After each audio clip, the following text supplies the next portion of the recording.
Hello there, welcome to The Window. My name is Amy and this is episode 2 of Bookish People. This episode we're going to talk about BookTube, which is what I'm doing right now. What is BookTube? BookTube is a community or a group of people on YouTube who make videos about books or about book-related things.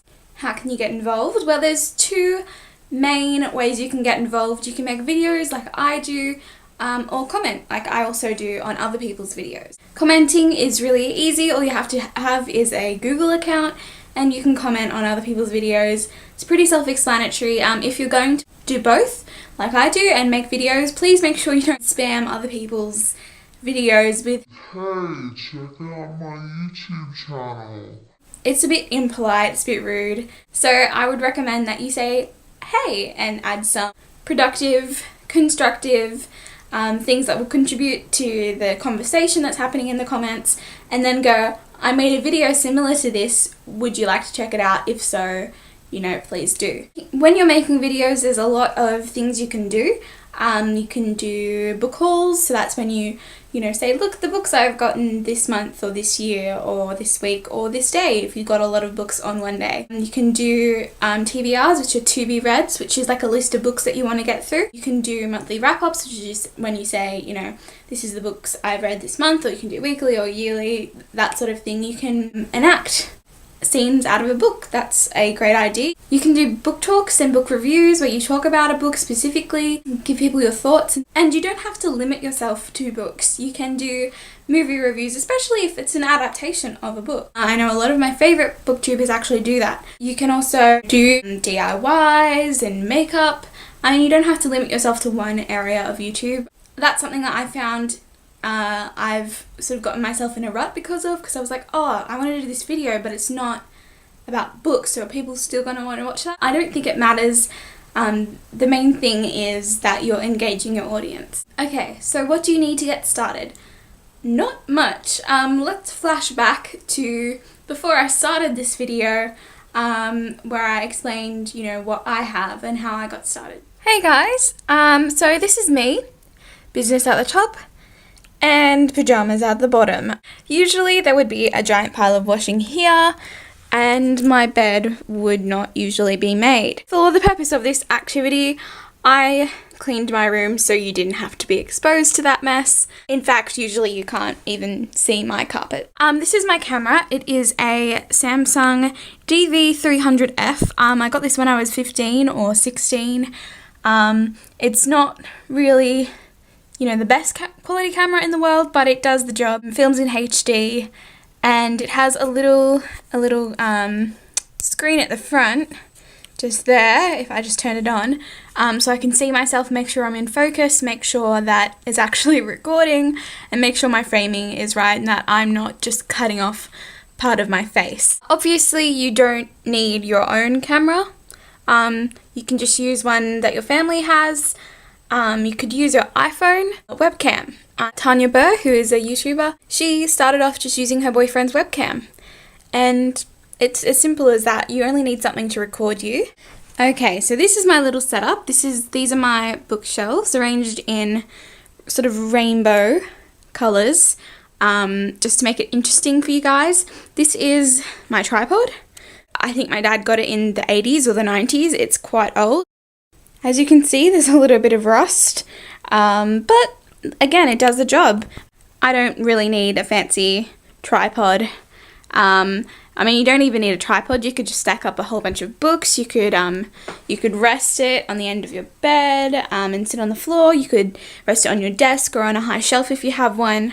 It's just important that you can see your face. That's the main thing. Some YouTubers and booktubers have fancy studio lighting with umbrellas and stuff like that. I just use natural light. Sometimes I'll turn on my ceiling light just to get some consistency if it's a cloudy day. I'm lucky that I have two very nice big windows and the sun faces it for most of the day, so I have a lot of time Okay, so now back to the present. You don't even need to have your own books. You can borrow them from the library or from a friend. That's good for your wallet. The only other things that you'll need are a Google account and an internet connection pretty much. And if you want to edit your video, There's always free video editing software already installed on computers. I use iMovie, you could use Windows Movie Maker. It's very simple, but it does the job. YouTube has its own video editor, so you can upload your video and then edit it that way, and that's for free. You can also get some really good free ones like Lightworks. Lightworks is a good free video editing software. I mean, or you could pay for it, but unless you're doing something really technical, I don't think you really need it. It's just up to you. What are the pros? Like I said, you don't need much to get started. You can do it in your bedroom, wearing pajamas if you want, like I am on my bottom half. And like I said, you don't really need expensive equipment. You can just use what you've already got. I found that the BookTube community is quite welcoming. I mean, as long as you're willing to contribute to the conversation, then people are gonna welcome you with open arms. Another thing is it's pretty quick and easy to film a video. I'm doing this before work, obviously. I'm gonna change before I leave. You could do it before school or after school, or, you know, between classes at university if you wanted. The most time consuming part is the editing. You don't have to edit, it just makes it a bit more easy to watch. Probably the best thing about BookTube is that you can express yourself in pretty much every way. You can use your facial expressions, your hand gestures, your posture, the tone of your voice. If you really, really loved this book and you're really passionate about it, people can see that in your face, they can see it they can hear it in your voice, and you can say it with your words as you tend to. And another thing is it can be as casual or professional as you like. I don't want to spend hours and hours and hours editing my videos. I just do a quick edit. I don't even make a thumbnail, although I probably will for this series. I want to make it a bit more professional because it's for uni. It's just a hobby really, except if you get really good and you can make money off the advertisements. So what are the cons?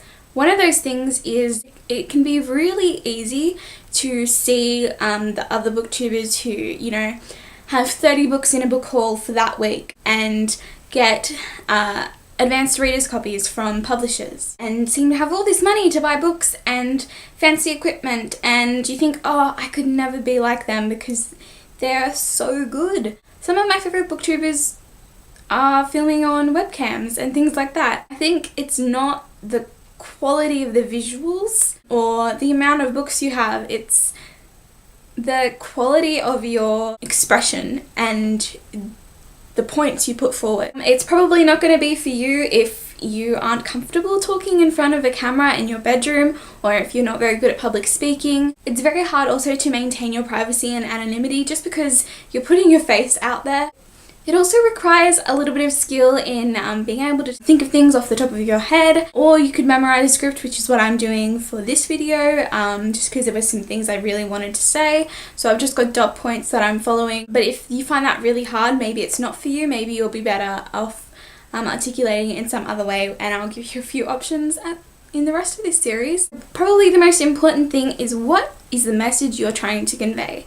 BookTube is great for creating a friendship-like relationship with your audience. There's been studies showing that people prefer YouTube over television because it's seen as being more realistic, more engaging, and it feels like you're actually talking to a real person, which I think is probably my favourite thing. When I'm watching BookTube, I feel like the person who I'm talking to is just me and them. It's this amazing thing where it's just you, your camera, their screen, and them. So ultimately, if you want to convey a message of relatability and friendship and a certain level of intimacy, then BookTube is for you. Okay, so I hope that was helpful. If you have any questions or comments or anything you'd like to add, please put it in the comments below. Episode 3 will be out on Sunday. Don't forget to check out my Instagram, my WordPress blog, and my Twitter for more from me. It'd be really nice if you could support me there. You know, a little shameless plug there. As always, have a lovely day and happy reading. Bye!